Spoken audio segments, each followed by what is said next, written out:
always say that your serenity is the only emergency. Most of us think that we are just a slave to our feelings.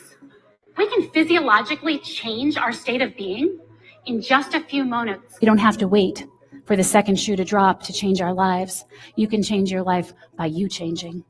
I was a practicing psychotherapist for many years. I had a private practice. I taught at the graduate level. I specialized in couples therapy. I was in therapy of my own, and I believed that I was on top of all of my unconscious thoughts. That's until my world came crashing down. Now, the quickest way to recondition is to be a couples therapist who's arrested for domestic violence. Abby's background and education in the counseling realm gives her tremendous tools to help bring awareness to things that you don't even realize you're doing, these subconscious behaviors that we have. Being able to not only bring awareness to it, but then provide you the tools to go and change those things that are ultimately holding you back. When you're not aware of the thoughts and feelings and beliefs going on inside your brain, and you don't prioritize settling your brain and body down first, you're not in control of your choices. And your choices are going to greatly impact the results in your life.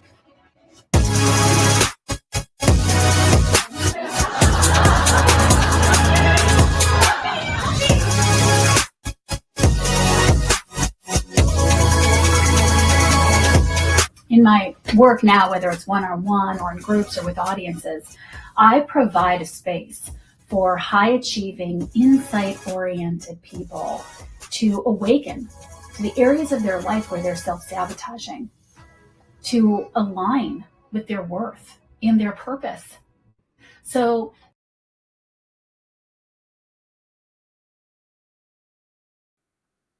welcome, everybody, to Together We Serve TV show. We're so excited to have you on this beautiful Friday. Hope it's a nice area, nice where you are. It's a little rainy here, but I'm so excited to have my guest today. We've known each other for a few months, been a guest on my podcast. And, you know, the best kept secret to leading with ease and impact. Two things, ease and impact. Who would want to lead like that? Well, we've got some secret sauce here. We got a lot going on. Let's bring on our guest. Abby, welcome to the show. Thank you. Thanks for having me. It's fun to be here. The best kept secret. What the heck is that? Well, there's a few actually, but you know, everything that you need is inside of you. So we typically are always reaching for things that are outside of us. I just need this, or I need that, or if I had this, or if I had that, or if I had a team that did this, or if this person would do that. The truth is, if you change what's happening inside of you, literally everything around you will change, including the people that you think are in your way. Okay, who's in my way? Well, you would say that, right? That's what people will say. Well, it's you know, the client that's really, you know, pain in the butt, or it's the economy, or it's the you know, the coworker, or it's that it's raining, or whatever it is. There's always something that we are thinking that we need to change and fix in order for everything to go better. When I make this amount of money, I'll feel better. When I have this, I'll feel better. When I do this, I'll be able to retire. And the truth is, you know, if you think about your entire life, I know for my entire life, you know, when I was in elementary school, I was like, oh, I just want to get to high school. You know, when I get to high school, then it'll be okay. And then I got to high school and it's like, well, I just want a boyfriend. And then I got a boyfriend. It's like, you know, I'll feel better when I get into college. Then I can relax. And then when I get my major, no, it's really when I get that first job. Now I just got to get the job and then I'll be able to relax. I just got to get the house. And then I just got to get married. And then once I got married, it was like, okay, then I struggled with infertility. I was like, if we could just have the baby, everything will be okay. And then eventually it was just like, if I could just get divorced. You know, like this is how we live our lives, always seeking that next thing. And the secret that we'll unpack today, it's a little more than sort of a one-liner, but it's really, you know, this great quote, I think was by Stephen Covey, if I'm not the problem, then there is no solution. Yeah. And so really embracing that and beginning to understand what that means, how to look at your inner world, how to, and I said in that video as well, your serenity is the only emergency. And that's really the secret to the whole thing. Well, as you're talking, I'm thinking consciously, I see you, we're on a TV show. Conscious is easy for everybody. I look, I've got this, it's possibly raining. The problem is the subconscious. It's hard to access it. Talk about how you access, like, for say, my subconscious to help me grow and be a better leader, a better person. Well, I mean, the way we are always emitting information. We're always manifesting. We're always manifesting whatever's happening in our life. We have manifested. So it's not like I go in and pick apart your subconscious, but when you come to me and you're telling me, or I'm speaking to an audience, whether it's on my podcast or whether it's live, there are certain things that everybody is struggling with. And they tend to be, a lot of them tend to be similar things. And when your life is showing you one thing and it's not what you want it to be, whether it's in business or money or relationship or whatever it is, then there's something happening subconsciously that you are not aware of. You're creating that. And that's something that's easy for me to see when we start discussing what's going on. Yeah. Accountability. You talk about that because that's what leads to this. Any good coach is not going to tell you what to do. He's going to make you accountable and see what you see that I see. This is happening. This is happening. And once I am self-aware and realize problems can be solved easier. Yeah, yes and no, right? Because when I started as a psychotherapist, and when I started in 1995 or whatever it was, there was a saying, awareness is anywhere from 50 to 90% of the problem. We just need, as soon as you know what you're doing, then the problem will be solved. And that is really a lie. And it's permeated our entire society. And so people will tell me all the time, I'm very self-aware. And I just kind of chuckle because, as I said in that video, I was a therapist, right? So I had done all of that work. I was in therapy. I was constantly trying to be on top of my subconscious. And I thought that I was. But it turns out that you really can't be because the way that the brain and body is designed, it's literally impossible to know yourself. You cannot know yourself. And we are constantly throwing up excuses that we don't even realize are excuses. And so the way to really see is like, well, if my life is not showing me what I want, but I'm still keep saying, but I'm very self-aware. I know I'm not the problem. You're the problem. No. There's some subconscious belief or thought or process or something that's going on that you are repeating in your behavior, in your words, that you're not seeing. So, for example, I was working with someone a while back who we had identified, and I know I shared with you before, some of the work that I do is the work of positive intelligence, which was created by Shirzad Shamin. And what's beautiful about that work is that it breaks this stuff down into much simpler, easier, digestible ideas. And so there's a saboteur assessment that Shirzad has, and there's 9 saboteurs. And you could have the pleaser, you could have the avoider, you could have, all these different ones. And so this person had the restless, and he was trying to build a business, and he would go and sit down every day to work, and he would come and into his session, and he'd be like, oh, he's doing this and he's doing that. And my restless saboteur is just getting in my way, because the restless saboteur is always telling the person, hey, this is the way you solve this problem. Bail. The grass is greener over there. And so it causes the person under stress to jump and to the next thing, to the next, to the next. So it made sense, right? He was jumping to the next, to the next, to the next. It made sense for us to think that it was his restless saboteur. But what really became apparent as we started to watch and observe, super, super important word, observe. Nobody wants to just spend the time observing. They want the answer. A lot of people come to me and just say, just tell me what to do. And I would say, I'm not going to tell you what to do because I could, but you wouldn't do it. And you would be seeing me for much longer than you need to because you've got these other forces happening. So as we started to observe what was happening, the reason that he was jumping from one thing to the next wasn't because his restless saboteur was telling him the grass is greener. It was because he also had what's called the hyperachiever saboteur.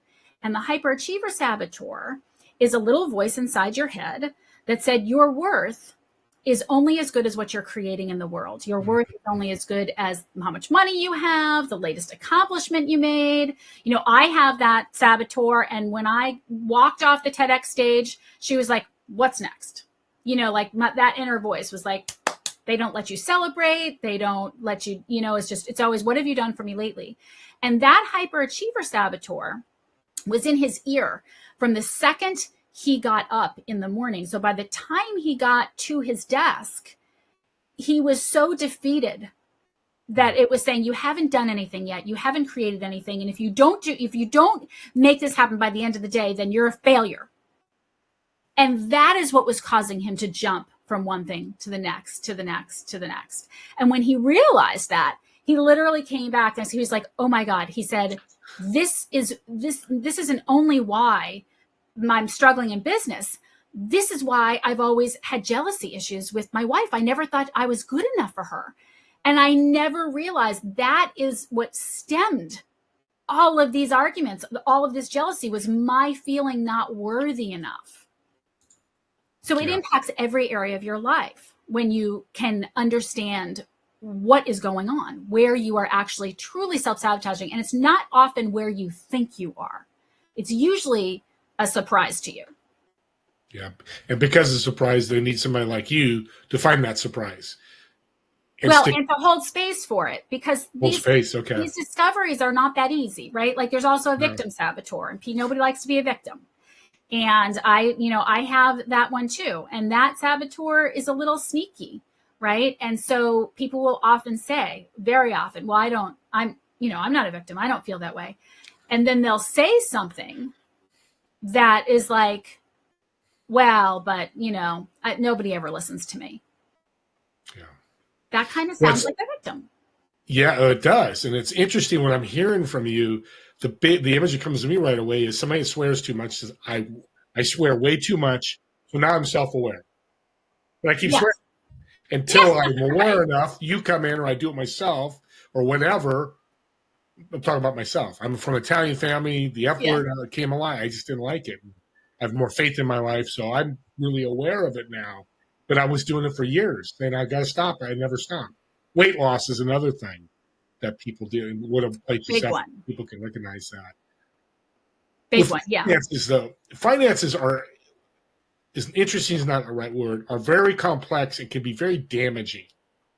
Talk about the saboteur in people's finances. Well, I mean, for example, it depends on what context, but if someone is struggling financially, it can often be that they have that hyperachiever saboteur that is saying your worth is only as good as the money that you make. And this is where, when you talk about leading with a servant's heart, and I always say this, this is where things get really dicey for people, because I believe that everybody at our core, at our essence, when we are not under stress, which we are at least 70% of the time, that's a pre-COVID number from McKinsey, and definitely it's much more than that. When we're not under stress and the body isn't responding in a stress response, I believe that everybody genuinely is generous and giving and kind of heart. But when we're under stress, like we're not making the money, we're not doing all of these things, what happens when we get under stress is we get very self-focused. And it's a natural evolutionary response and problem. We start to think about, what do I need? Why isn't this going my way? We become very self-involved, and we focus on what's happening in our environment, the way that we look, how much time we have to get something done. And when we are in that place, guess what? We're not in that giving, loving, generous place. And when you're not there, then you're pushing your business. You're pushing for money. And when you're pushing for money, you are in lack. You're sending a message to the universe that you're in lack. So the universe gives you more lack, more things to, because in the quantum, like attracts like. So the universe says, oh, you're feeling lack? You want something? That means you're in lack of it. I'm going to give you more lack. And it matches that. And then there's more and more stress. And so people are pushing for money. And you can tell when someone's pushing for money, it doesn't feel like they're being very giving of heart. So again, back to the secret of impact, of how to grow your business in ease and flow, rather than by pushing a boulder up a hill. It makes for not just a more peaceful life, but a business, a well-oiled machine. I think everybody in the audience is raising their hand going, I want ease and flow in my business. Oh, we've all been there, right? We've all been there where it gets very stressful. And to your point earlier about, it's you said you wanted to do this, but you didn't. I mean, how many times have we said, I'm going to do this, and I don't do it. And then you wake up the next morning, you're like, oh my God, especially if it's like eating all the things, right? Yep. And I'm going to in the clip that I gave you to play in the middle, I'm going to actually tell a story that's about authenticity. And it's actually about how authenticity is harder than we think that it is. And I tell a personal story of when I was being very inauthentic, because I was, unbeknownst to me, in a stress response. And what happens is not only that, but I was inauthentic and we are inauthentic because this brain and this body it's a machine. We are designed to survive. And the thinking mind is designed to retrieve information that from things we've already learned. It's not really meant to run our lives, but that's what we've told it to do. We've basically, our education system, everything is how well you can think, what you can do. That is not what it's for. And so what has happened is our brain and our body has become the master, and anything we think, we believe. And we are in these automatic programs that we don't even realize. I mean, how many times have you been like driving down the road? I just went for a walk and I was like, where did I just go? I don't even remember. Like I was on a thought process that took me down a hole wherever I was. And so we keep doing the same things and we don't realize it because that's what the brain and body are going to do. We are habitual beings. We are beings of habit. Yeah. So you have to be able to observe that, to stop. And it's really an act of will to make a different choice. Yeah. And having someone that can say, look at what you're doing. Look at the part that's out right now. Who's talking to me right now? It's the part that wants to know everything. That's the part. Yeah. That part is not curious, for example. Right. And a lot of this, I can't put a number up, but some of this stuff is mental. Yeah, swearing. A lot of people swear. I watched a TV show. It wasn't huge, but let's talk about that big things. Let's talk about business, what we do in business that could really affect us. That could be make or break. I stay in business or don't because of some of these habits and saboteurs that I have. Talk about how you handle that with clients. Well, I'll give you an example. I had a client who came to me and she was literally, or she thought she was on the brink of bankruptcy, and she almost didn't come to her appointment. And she said, I almost didn't come to this. I'm having the absolute worst, day of my life. And she was just covered in shame because her mind was telling her that she had failed and, she was going to maybe have to do layoffs and money was short and all of these things. And so literally her behavior, because she was thinking those thoughts, was to hide, to almost not show up to the appointment, to, of course, she was under stress. So she was either, if she wasn't just like literally, practically in an emotional, fetal position, she was snapping at people because that's what we do when we're under stress. And she was just looking at all the problems. And her hyperachiever saboteur was all over her, telling her she was a horrible person. And really, it was a natural evolution of a business, right? When we are growing, sometimes things happen and things shift. that we have to move into a different place. And she had several employees that they didn't really fit. They didn't really need to be there. And after our session, when she was able to release herself just from the shame of it all, and say, well, why? You're more of a creative person. Like, why would you know all the financials? Why wouldn't you engage someone to help you with that part of the business? That's not even your forte, And she ended up, consulting, like getting curious, asking for help and consulting, a financial firm that was like, oh yeah, we see this all the time. Hey, listen, this is what you need to do. I would take a loan here. We should probably cut back here, da, da, da, da, da. And then we worked together to really look at what needed to happen.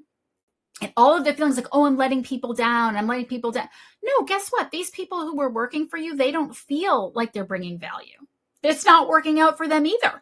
You're giving them an opportunity. Like things are what they are. It's the story that we add to them. It's what we tell ourselves is happening that is the problem. The judgment we place on ourselves and other people. So it opened up, an immense amount of energy when she shifted some things. And the other thing that was happening is that when you are under stress, right, you start to micromanage. And she was saying, I want to be on bigger stages. I want to be having bigger clients. Well, she couldn't do that because she was doing everybody's jobs for them because she was so afraid that something was going to go wrong with, by the way, the clients that she didn't even want to have because they weren't really aligned with her and they were too small for her. And so when she began to be able to regulate her inner world, become aware of what's happening, regulate her nervous system, observe her behaviors, have an active will to say, I'm not going to do that right now because that doesn't serve me. And that is not loving to me. And if I'm not being loving to me, then I'm not being loving to anyone. What she was able to do is start letting people do their job, which then let them feel more creative and inspired. Because when you're working with a workforce that thinks you're going to overdo everything that they do, they're going to stop being creative. So they started coming up with great ideas to share with her, and she freed up her time to go get the big fish that she was looking for. So oh,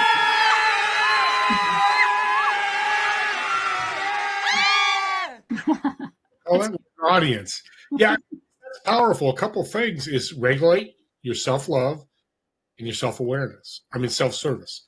Got to serve yourself first and love yourself first, right? Before you can do anything else with other people. And that's where you come in. Yes. One of the loopholes that people get into is when we talk about self-love. People will, because I never liked that. I was always like, self-love, I kick butt and take names. I don't learn, right? But I always say, you can't get what you're not willing to receive. But the problem with this terminology of self-love and these terms that we throw around, and that's one of the things that I talk about in the video that you're going to play, this throwing authenticity around. It's just not very real. What happens is we try to love ourselves with our mind. We say, I don't feel good right now. I feel bad. I feel ashamed. I feel guilty. I feel whatever. I feel angry, resentful. And then we tell ourselves, no, calm down. You shouldn't feel, you have nothing to feel ashamed about. And then we'll call our friend and say, this happened. What do you think? And they'll say, oh my God, you're totally fine. Why are you worried about that? And yet we still feel that way. We still are carrying that around. You cannot fix something, Einstein said this, from the same level of mind that created the problem. You can't fix a problem from the same level of mind that created it. This is the level of mind that created it. So, but when you experience those emotions, they're experienced in the body. And we don't often want to go there. We want to push those down and we want to just get back in our brain and our analytical mind and be like, don't worry about it. You're fine. Let's just keep working to figure this out and figure this out and figure this out. And yet there's all this energy. Emotions are energy in motion. All this energy that's happening in your body that is resisting, that's not only sending literally a force field out around you, that's keeping what you want from you energetically, but you are expending a tremendous amount of energy. And what you are not doing, and this goes back to my podcast, The Intuition Incubator, is you are not tapping into the part of you that taps into a higher frequency, to information that comes from a higher place, you have to be organically, genuinely in your heart to be able to be vibrating at that frequency. And we can shift ourselves physiologically. We can physiologically shift our brain and body into a different state of being. You cannot do it with your head. You cannot do it by saying, I need to feel more grateful. Let me write a list of all the things I'm grateful for. I'm grateful to be here, Steve. I'm really grateful. I'm grateful to have this, and I'm grateful I have my thing, and I'm grateful to that. But if you check in your body, you're not feeling it. Is it in your heart? It doesn't compute. But you can, with very simple exercises, we teach this through heart math, and positive intelligence and any number of things. You can physiologically shift your body. And this is why I say your serenity is the only emergency, because once you look at your physical state, if you're thinking negative thoughts, you're in saboteur land. That's your clue. Thinking something negative, I'm in saboteur land. Okay, that to me is an emergency. I need to shift that. That's my focus now. And so then you need to stop thinking and do an exercise to shift, to genuinely get into your heart, into gratitude. And you and I were talking on my podcast. I had you on my podcast recently. And, we talked about it. One really simple thing is going and being of service to somebody else. When you are in a snit, whatever, it doesn't matter what it is. It literally doesn't matter what it is. And you say, I'm in this snit. I can't get out of it. I could call somebody and just complain. But that will just groove the same neural networks in. Where can I be of service? Who needs my help? Is there, who can I even just give all of my attention to? Can I come to this and just say, how are you doing, Steve? Tell me what's going on with you. And just put all of my, authentically putting all of my attention on you. Now I've got my attention off me, and immediately different parts of my brain are firing. And my analytical mind is closing down, and the stress centers are closing down, and it's opening up the areas of curiosity and collaboration and communication and all the places where business problems are really solved. And you're plugging into your intuition. Yeah, I love that, because that's what I talk about. We again talked about when you were on my show and you're on I was on your show. The emotion comes out because when you serve, you feel good. I tell you, I do it every day. I get an email. Oh my God, it was a great call. Got an email late this morning. Man, thank you so much. You really helped. You're a blessing. Just those 3 words changed my attitude, changed my emotion, and sort of pushed them away a little bit. So you're absolutely right. Anything to do good, maybe it's $20 to that guy sitting in the corner. I don't do it, but if you want to do that, you're going to feel good. And I tell people to feel good could be 5 seconds, 5 minutes, 5 years, 5 months. Doesn't matter. It's just putting out the good. We're coming to the end here. We're going to talk about unlearning. It's a phrase she has. You guys got to stay and listen to this, because it's very unique. And all this stuff can be done by yourself, but an expert like Gabby is going to help even more, because the accountability part. Like you said, I'm going to quit swearing, but you see me next week and I say, F. So you're like, well, it's the unconscious part. It's the inability to truly observe ourselves, because the machine is always working. Yeah. We have to. So, but you're telling me there's a hope, because there's a solution to this. Oh yeah. What a way to end the segment. She's so good. Love her as a guest. So let's take a break. She needs some water. She's been talking a lot. We'll be back in 5 or 8 minutes. Watch this wonderful video.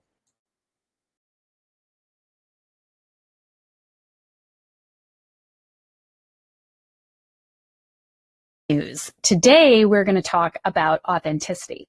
I was recently asked to speak at a large financial conference on this topic, and it's a word that's thrown around quite a bit.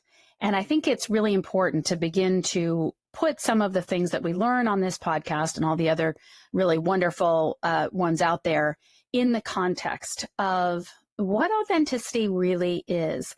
Much like intuition, it's a word that I think is kind of misunderstood. So the first thing that I want to say is that, I'm saying this as someone who has always been told oh, you're authentic, and taking a lot of pride in that. In fact, when I was a kid, my aunt gave me a copy of The Velveteen Rabbit, which is a story about a stuffed rabbit that becomes real. And in the beginning, she wrote, "To Abby, the realest 7-year-old anyone ever knew." And I've always prided myself on that. Oh, I'm authentic and all of that, all of those things. And that's a great way to be. However, as it turns out, it's really harder to be authentic than we really realize. It really takes a lot of intention.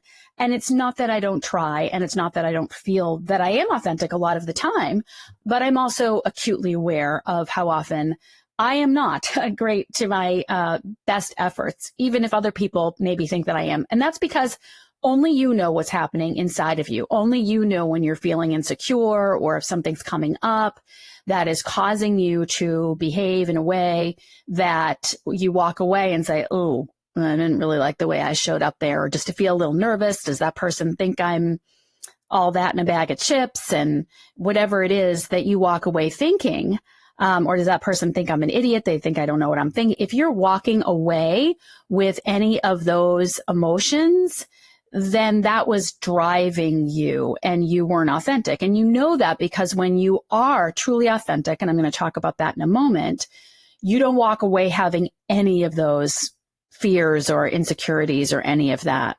But let's talk about why it's hard to be authentic as much as we think we may be.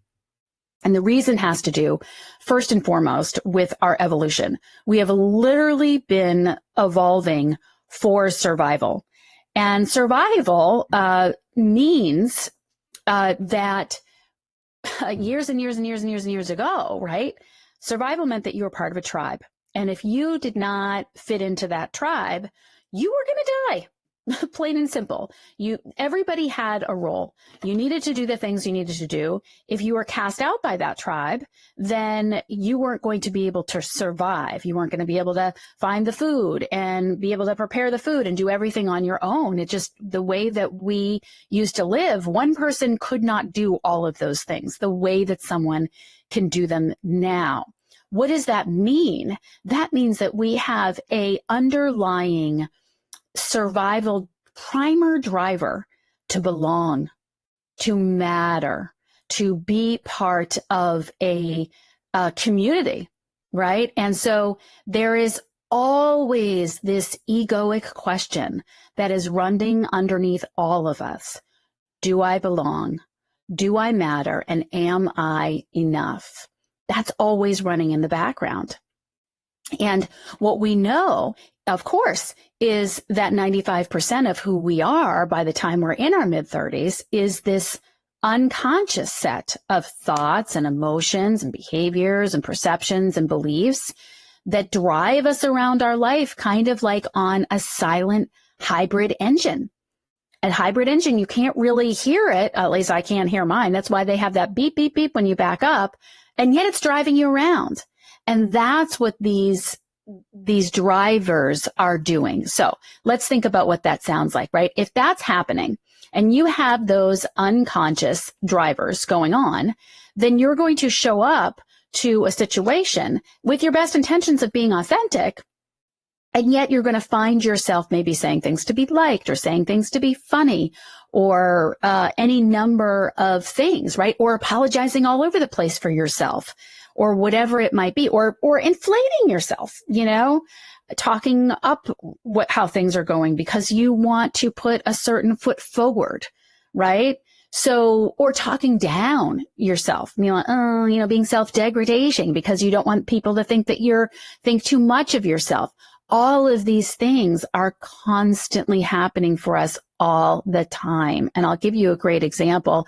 When I go out, let's say I go to a dinner party or something, people I don't really know or something, I will often make jokes.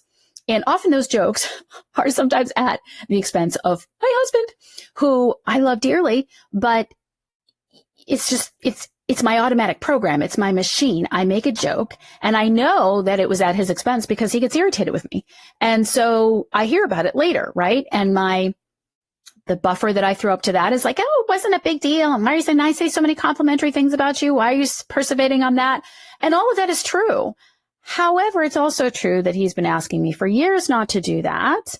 And yet my machine, my mind and my body it just comes out because of this maybe unconscious when I review it, when I look back on it and think, oh, you know what? I did kind of want to make somebody laugh because I wanted to fit in. And, that was the easiest thing. And even though maybe it was completely benign and no one else thought it wasn't, the point is he doesn't like it. And I did it totally unconsciously. And that is inauthentic, right? If you think about your saboteurs, what saboteur is driving your behavior? If you're an avoider, and there's an incident, something that you don't feel right about, that you feel strongly that needs to be addressed or shouldn't be the way that it is, and you don't address it because your avoider saboteur is telling you that the best way to handle things is just to let everything be because it's nervous about what's going to happen if you do address it, then you're being inauthentic. You are not authentically showing up with like, hey, this is how I feel about this.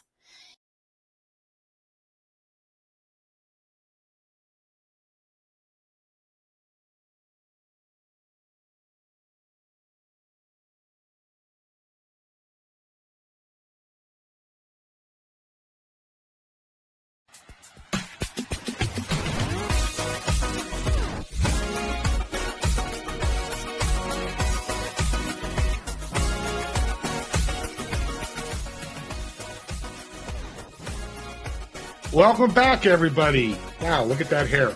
I've been running around trying to take care of my great guest. What's your saboteur? She talked about it in the first segment. I've written a couple down for me that I'm going to work on.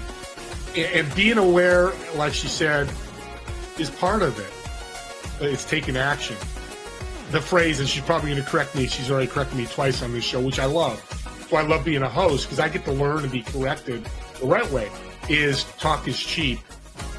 And I think kind of in a way she's saying that. I could say I'm going to quit swearing, keep saying I'm going to quit swearing every week. I never do.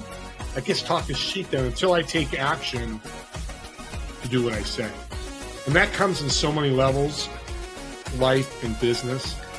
And service falls in both those categories. We're going to talk about unlearning, but she also has a comment about life balance and how your family time is affected by life and balance. With that being said, let's bring back our awesome guest, Abby. And there you are, Abby. Let's bring her back. Welcome back, Abby. Thank you. Get rid of my soul music. That was such a great video because we think we're authentic, we think we're genuine, and I think you're right. I think somebody in prison who's committed murder, to a pastor, to a teacher, they all have in their soul this service mentality. But I'm gonna borrow that word when I help and mentor people. That saboteur, what's sabotaging your ability to serve and do different things. Let's talk about first family time. I'm reading as we're waiting the break that you have family time with life balance and how you work with that. Tell us how you do that. Honestly, Steve, I'm not sure I can tell you about it, but I'm not sure what you're referring to. I'm not sure what you're reading about. Well, I just life balance is work-life balance is. You have a comment on that. I want to hear your comment. Oh, work-life balance is a comment that's coming through. Yeah. Okay. Well, it's a great comment. I have so much to say, even just on what you just said. But work-life balance is, I always talk about figuring out how to solve problems from the inside out rather the outside in. So people will talk about, I'm just doing all the things. I don't have enough time. And so what they'll do is they will create space, like, okay, I'm going to do this for this amount of time, and I'm going to do this for this amount of time. Or and they're trying to do these things from the outside in and come up with a plan that's going to work. The problem with coming up with a plan from the outside in is you're trying to control circumstances that really aren't in your control because someone might foil your plan or whatever. What is in your control is what's happening inside yourself. And again, it goes back to this idea that your serenity is the only emergency. When you are calm inside yourself and you are present with what you're doing, you are fueling your body with energy. So part of the question around work-life balance is, what is the motive behind finding the work-life balance? Are you burnt out? Are you exhausted? Is that why? Or are people complaining that you aren't, spending enough time with them? Those are kind of two different things. But the idea of work-life balance has to do with balance inside yourself. So when I had this period of time once where I was attracting a lot of really chaotic clients that really weren't they weren't really right for me. And I was like, God, what is going on? Why is all this chaos happening in my life? People were canceling and then rescheduling and everything was going nuts. And then all of a sudden I realized, oh, wait a minute. Let me look inside myself. And I was a hot mess in there. I was completely being run by the voices in my head saying, you're not enough, you're this, you're that, or whatever it was. And I got to do this and I got to do more and I got to yada, yada, yada. And as soon as I stopped that and was like, oh, I need to be less chaotic inside myself and more present in my life. All of those clients went away and all of the perfect clients showed up. You can be the time. It's not a time thing. It's a presence thing. You can be, if you are present with your family or your child, 5 minutes of focused presence is 1,000 times more valuable than 3 hours on a couch next to them of this. Or You have to be grounded inside yourself, because when you're not asking these outside questions. How do I find work-life balance? You are feeling inside yourself. You're feeling into your day. You're feeling into that moment. What is speaking to me? What is bringing me joy? What is the thing that I most want to do right now? If you let that intuitive inner part of you run your day, it's not even a question of balance. I don't know if that makes sense. It's more. Well, it makes a lot of sense. Yeah. And that's a question I wanted to ask when I got to it. Eventually, we talk about it all the time, and there's coaches out there that teach that. And I'm like, bollocks. There's no such thing. I mean, the CEO could have a $100 million company. He's going through a divorce. There's no work-life balance because he's bringing the divorce situation to work. And, you just lost $1 million contract. That's going to come to your life. And, what I'm hearing in the theme of all this is your body. Feel it in your body. Don't think it. Yeah, you got to plug into what you're thinking in your body. And what we know is that there's all these scientific experiments that talk about observation. When you observe water, for example, the water changes just by having a camera on it. Just by having someone in the room looking at it, it changes, right? There's the split atom test. The observation, split atom particle, I don't know. The observation alone changes the nature of it. Well, guess what? Observing your inner world is the same thing. People talk about, what do I need to do? What do I need to do to solve this problem? It's not a question of what you need to do. It's a question of who you need to be. Who are you being in this moment? Who's the person that has the things that you want to have? How are they? How do they be? How do they talk? How do they behave? What are the habits that they have? What do they do? Right? It's not about like, well, I have a client who's like, she just keeps trying to nail this staff meeting and it keeps going awry. And she's like, she came to one, she's like, all right, I think what I'm going to do is I'm going to order lunch first. And I'm like, what are you talking about? You're going to order lunch and everything isn't going to go to hell in a handbasket because you ordered lunch? Isn't that the same thing as what you did last month when you had a spreadsheet? These are external things that you're trying to fix a problem with. Everything starts with what's happening inside of you. And it's really hard to believe if you haven't experienced it. But when I tell you that when you change, everything changes and nothing else has to change for you to change. Well, and you said earlier about you had the wrong clients.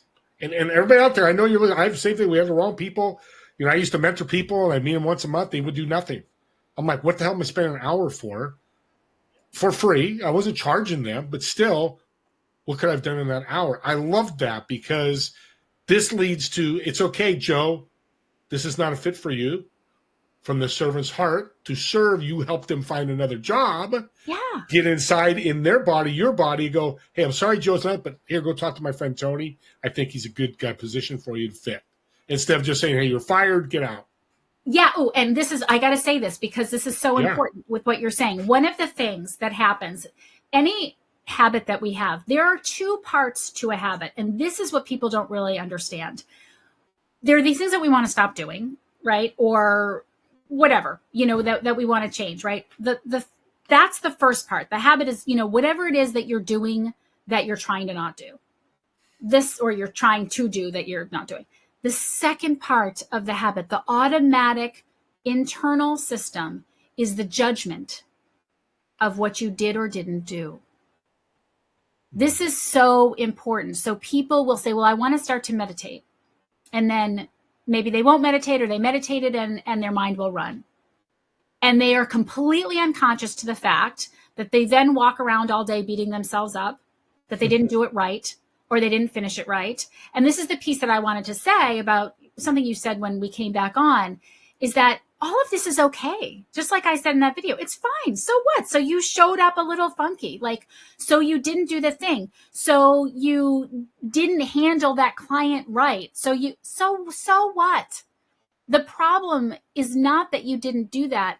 It's what are you doing to yourself? It has to happen first there. You cannot have compassion or be a servant to other people if you aren't to yourself. You have to catch that. And when you do, and you get an observation of that, and you really begin to watch, not just your behavior so that you can beat yourself into submission the next time, but watch your behavior and then watch what you say to yourself. Watch what you do. Do you go and talk to your friends, oh, I did this horrible thing, and they try and make you feel better, and they say all the right things, but of course you don't feel better. You still are carrying it all around, pay attention to what's happening. And then eventually, after a long time of observing and observing and observing, things in your inner world begin to change. And this is where the unlearning comes in. We can make different choices once we become super aware. And when we do that, we're creating a new neural network. So the body is used to doing the same thing over and over and over again. It's just what we do. If I beat myself up, that's what I do. It's my habit, right? And I'm sure people listening are like, oh yeah, I feel guilty all the time. That's your habit. So when you just say, oh yeah, I feel guilty all the time, that's just me. No, that doesn't have to just be you. Is that how you want to live? Is that how you want to roll? No, you can. I spent 2 years unlearning guilt. I spent a year unlearning envy. Just unlearning these emotions is when I think that's success. I would much rather we all go to dinner parties, and instead of saying things like, what'd you make this quarter, or what kind of clients are you doing, or what's your SEO strategy, or whatever, we said things like, oh, you know what? I'm really working on this unworthiness program, and I made some amazing strides. I said no. Great. I said no when I wanted to say yes, and my whole body was raging because my pleaser saboteur was active and making me feel anxious about what this person was going to think if I said no. But I had to be loving to myself. And so I said, I can't do it. Or, hey, I think we're not a great fit as a client, but I've got somebody that maybe would be good for you. I love that. And thanks for feeding and learning, because we're coming to the end here. And I was going to ask you to go quick on unlearning, and you're so smart. She picked up my body language. No. We were vibrating at the same frequency. That's it. The energy. It's the energy. Well, and that's real time and what really can happen. And that happens too when you can say somebody's words. People go, or you both go, hello, at the same time. And that's intuition. That's a form of intuition. And everybody knows that. We've all done that once or many times in our lives. Let's end with this. What's one quick tip you can leave somebody that says, okay, I'm loving this. I got to get rid of my saboteurs. What's the first step they can take? Well, listen, the saboteur assessment is free, and I'm sure I can give you a link to put on the show. I would absolutely do that. And that's by Positive Intelligence. That's not mine. It's Positive Intelligence, Shazad Shamin, but I'm licensed to teach it. But anybody can take that. It's not through me. It's completely free. It doesn't come to me or whatever. But if you want to send it to me, you could. And I'm happy to schedule a time to help you, walk through it. But there's tons of information to really identify in a 5-minute, really quick assessment what your saboteurs are. So I would definitely do that. The second is really, really dialing into your serenity is the only emergency. And realizing that no matter what, listen, in HeartMath, we teach first responders. If you can literally be in life or death situations and be coherent, your heart is coherent, your brain is coherent. And if your brain's coherent, you're coherent. If we can make this coherent in a life or death situation, then we are making better decisions. We are tapping into something beyond us that just tells us what to do instead of thinking, what do I need to do? What do I need to do? So I would say dialing into that. And when that's happening, putting on a little meditation, doing some breath work, being of service to somebody else, writing out all the things that you're grateful for and really feeling into it, conjuring an image of something that just brings you joy, so that you can feel that inside yourself, and then watch what happens. Watch the ideas that come to your mind. Watch how everything changes. Yeah. Abby, you're amazing.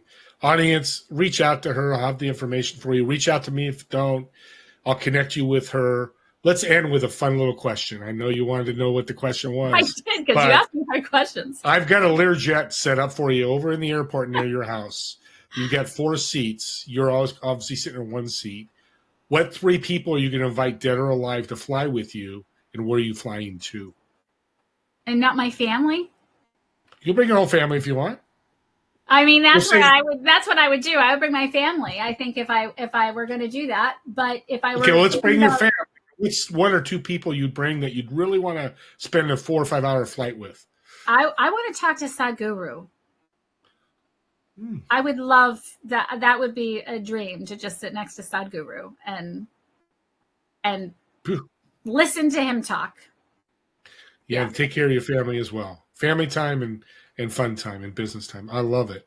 How can people get a hold of you? Well, you can go. I would love it if people would check out my podcast, because I have some amazing guests. And that clip that I played is a Monday Muse. And those come out every Monday. They're like 5 or 10-minute episodes that people tell me just really sets their week they were in the midst of beating themselves up. And then they hear this crazy story about what I did to myself. And they're like, I don't need to do that, and I give a little lesson. So I would definitely check out the Intuition Incubator. But you can go to abbyhaverman.com with 2 N's, ABBY, Haverman.com. And everything is on there. And if you I can't remember the link my designer created. I should give it to you. That'll just go to all my offerings. Yeah, that'll at least get them there. There's a contact page. I've been there. So if you want to contact her that way, you can do that. Thanks again. This has been Time Flew. I looked up like, I got to close this because it's live. We have to get off at a certain time. Somebody needs to fill our spot, which I should kick them out. But I think we'll have to bring Abby back for part 2 because this would be great. Audience, reach out to her. Just think about who's your saboteur. Who's sabotaging your life in you? Not the people outside, but in you. What's your saboteur? That's what I learned today. If not a lot of other things, is when I look at something, what am I going to do about it? And how's my subconscious going to sabotage me, and how I can avoid that? The other thing is, I love Abby said it multiple times, go out and serve. When you listen, watching this show, go serve somebody. Reach out to me. Let me know how it goes, because I know something good's going to happen. With that being said, we'll see you all next week, Friday, 2 p.m. Pacific, 5 p.m. Eastern, at the TV show Together We Serve. You all have a great week, and we'll see you next week. See you, everyone.